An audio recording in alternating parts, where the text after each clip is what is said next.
ऐसा मैच सदियों में कभी कभार ही देखने को मिलता है। न्यूजीलैंड की तरफ से मार्टिन गप्टिल और जेसी राइडर पारी की शुरुआत करते हैं। गप्टिल ने पहले ओवर से ही प्रहार करना प्रारंभ कर दिया और भुवनेश्वर कुमार को 2 चौके मारे। उसके बाद राइडर ने भी अपना हाथ घुमाया। इनका आक्रामक अंदाज लगातार टीम पर घात कर रहा था। राइडर की रफ्तार लगातार बढ़ती जा रही थी। तभी भुवनेश्वर कुमार की लहराती गेंद ने राइडर की गिल्लियां उड़ा ले गई। अब इनके जाने के बाद केन विलियमसन और गप्टिल ने पारी को संभाला। इन दोनों बल्लेबाजों ने 20 ओवरों तक कोई विकेट नहीं गिरने दिया, साथ में स्कोर को भी 100 रनों की पार पहुंचा दिया। उसके बाद भी दोनों की जोड़ी आगे बढ़ी जा रही थी। लगातार चौकों छक्कों की बरसात हो रही थी। इसी बीच गप्टिल ने अपना 50 पूरा कर लिया। अब 25 ओवरों का खेल समाप्त हो चुका था। स्कोर 131 रनों पर 1 विकेट होता है। दोनों का बेखौफ अंदाज अभी भी जारी था और इसी सिंगल के साथ केन विलियमसन ने भी अपना 50 पूरा कर लिया। यहाँ से केन का क्लास सर चढ़कर बोल रहा था और 21वें ओवर में दोनों ने मिलकर 15 रन कूद दिया। परंतु 33वें ओवर में मोहम्मद शमी ने विलियमसन को बोल्ड कर न्यूजीलैंड को दूसरा झटका दे दिया। केन विलियमसन ने 65 रन बनाकर पवेलियन चल दिया। अब केन के जाने के बाद मैदान पर कोरी एंडरसन आते हैं और आते ही अश्विन पर प्रहार कर दिया, परंतु अश्विन ने उन पर लगाम लगा पवेलियन का रास्ता दिखा दिया। एक तरफ विकेटों का पतन हो रहा था तो दूसरी तरफ गप्टिल अपने शतक की तरफ तेजी से बढ़ रहे थे और अब इसी शॉट के साथ उनका शतक भी पूरा हो जाता है। गप्टिल के लिए यह एक ऐतिहासिक शतक था। यहाँ से मार्टिन गप्टिल हर गेंद को मार रहे थे, परंतु उसी दौरान गप्टिल रहाड़े के शानदार कैच का शिकार हो गए।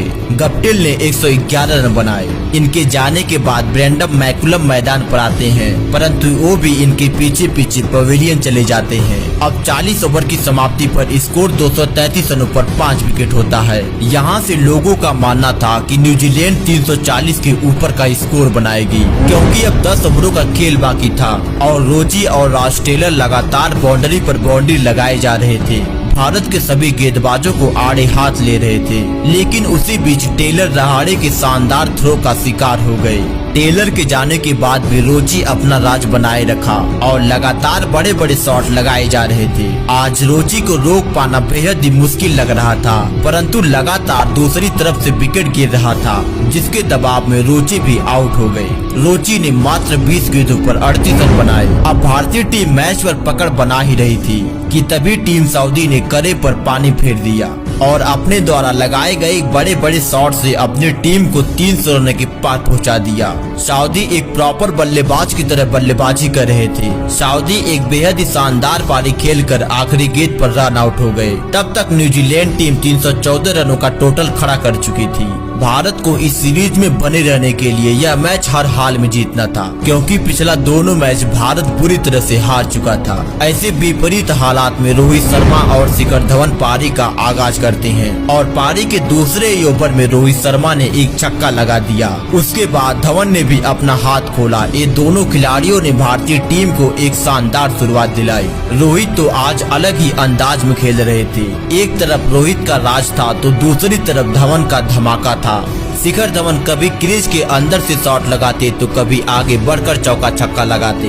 भारतीय टीम के लिए पहला पावर प्ले बेहद ही शानदार जा रहा था, परंतु 10वें ओवर में शिखर धवन आउट हो गए। धवन ने 28 रन बनाया। अब 10 ओवर की समाप्ति पर स्कोर 66 रन होता है। धवन के जाने के बाद विराट कोहली मैदान पर आते हैं और आते ही एक शानदार चौका लगाया, लेकिन दूसरी तरफ रोहित शर्मा बाउंड्री पर कैच थमा बैठे। कोरी एंडरसन ने दोनों ओपनर को अपना शिकार बना लिया था, परंतु अब जो होने वाला था उसका अंदेशा किसी को भी नहीं था, क्योंकि अब विराट कोहली भी विकेट कीपर को कैच थमा चलते बने। इन 3 बड़े झटकों से टीम इंडिया उभर पाती कि रहाणे भी पवेलियन जाना ही बेहतर समझा। भारतीय टीम 15 रनों के भीतर अपने 4 अहम विकेट गंवा देती है। भारतीय टीम की ऐसी शर्मनाक शुरुआत यह सीरीज और मैच हारने की तरफ इशारा कर रही थी। अब मैदान पर कप्तान MS धोनी और सुरेश रैना की जोड़ी मौजूद होती है।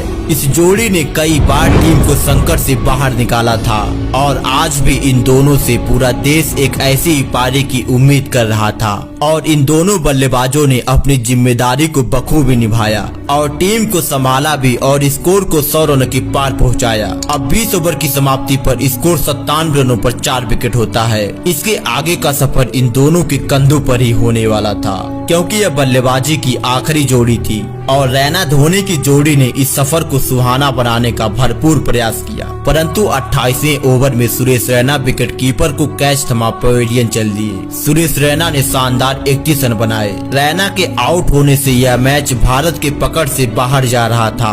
अब रविचंद्र अश्विन मैदान पर आते हैं और आते ही 2 बेहद ही शानदार चौके लगाते हैं। तभी धोनी ने भी इसी छक्के के साथ अपना 50 पूरा कर लिया। यदि पूरा देश इस मैच को जीतने की उम्मीद कर रहा था तो उसके लिए MS धोनी को आखिरी गेंद तक खड़े रहना था, परंतु महेंद्र सिंह धोनी अगली गेंद पर बाउंड्री पर कैच थमा बैठे और सऊदी के शानदार कैच की वजह से धोनी की पारी समाप्त हो गई और इसी विकेट के साथ भारतीय टीम के जीतने की उम्मीदें भी बीच मैदान में दफन हो गई। लेकिन अश्विन का खतरनाक अंदाज न्यूजीलैंड को डरा रहा था क्योंकि अश्विन का प्रहार लगातार जारी था और जडेजा भी अपने तरकस के तीर निकाल रहे थे और दोनों ने मिलकर स्कोर को 200 रनों के पार पहुंचा दिया।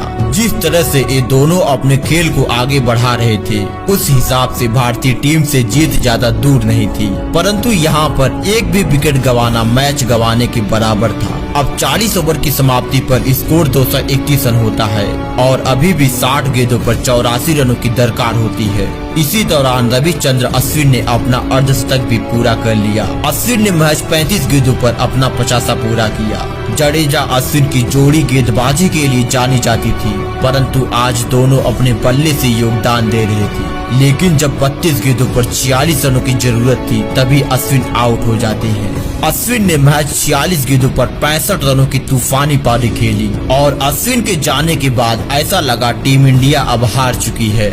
उसके बाद मोहम्मद शमी ने आते ही एक चौका तो जरूर लगाया, लेकिन अगले गेंद पर वो भी आउट हो गए, जिससे पूरा देश उम्मीद करता वही टीम का साथ छोड़ जाता। अभी भी 27 गेंदों पर 40 रन बनाना था और टीम 8 विकेट गंवा चुकी थी। यह कार्य बेहद ही मुश्किल था, परंतु रविंद्र जडेजा आज हार मानने को तैयार नहीं थे। पारी का 18वां ओवर बेहद ही शानदार रहा और इसमें मात्र 2 रन आ सका। भारतीय टीम को यह मैच जीतने के लिए आखिरी की 12 गेंदों पर 29 रन बनाना था और न्यूजीलैंड को केवल 1 विकेट की दरकार होती है। जडेजा ने 49वें ओवर में 11 रन निकाल लिया। अब आखिरी की 6 गेंदों पर 18 रनों की दरकार होती है और जडेजा ने पहली ही गेंद पर एंडरसन को चौका मार दिया, परंतु उसके बाद 2 वाइड और 2 गेंदें डॉट रही। अब 2 गेंदों पर 8 रन बनाना था और जडेजा ने छक्का जड़ दिया। अब 1 गेंदों पर 2 रनों की दरकार होती है और आखिरी गेंद पर 1 रन ही आ सका। दुनिया के लिए यह मैच बराबर था, परंतु भारत के लिए किसी जीत से कम नहीं था। जडेजा ने बेहद ही शानदार 45 गेंदों पर 65 रन बनाए।